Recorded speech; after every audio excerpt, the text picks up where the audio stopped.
અમદાવાદ જ્વેલર્સમાં ચોરી કરનાર cells girl જે દાગીના ચોરીને પ્રેમી સાથે ફરાર થઈ હતી. હર્ષિદાએ શોરૂમમાંથી 1.66 કરોડના દાગીના ચોર્યા હતા. ચોરી કરીને બંને દિલ્હી અને ઋષિકેશ ભાગ્યા હતા. ઋષિકેશની હોટલમાં બંને વચ્ચે મોટો ઝઘડો થયો. પ્રેમિકાને મૂકીને પ્રેમી તમામ દાગીના લઈ ફરાર થઈ ગયો. પ્રેમિકા હર્ષિદા અમદાવાદ પરત ફરી માણેક ચોકમાં દાગીના વેચવા જતા પ્રેમિકા ઝડપાઈ ગઈ.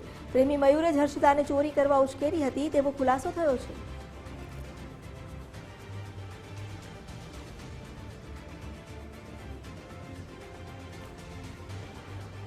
અમદાવાદના એક જ્વેલર્સ શોરૂમમાં જ્યાં કરોડોની ચોરી થઈ હતી, આ દાગીના ચોરી કરનાર અન્ય કોઈ નહીં પરંતુ એ જ શોરૂમની એક સેલ્સ ગર્લ હતી જે પોતાના પ્રેમી સાથે ફરાર થઈ હતી. હર્ષિદાએ શોરૂમમાંથી 1.66 કરોડના દાગીના ચોર્યા અને ત્યારબાદ પોતાના પ્રેમી સાથે તેઓ ઋષિકેશ ભાગી ગયા. બંને વચ્ચે ત્યાં ઝઘડો થયો અને ત્યારબાદ બંને વચ્ચે ફૂટ પડતા ફરી એકવાર હર્ષિદા અમદાવાદ પરત ફરી માણેક ચોકમાં તે દાગીના વેચવા ગઈ અને તે સમયે તે ઝડપાઈ ગઈ.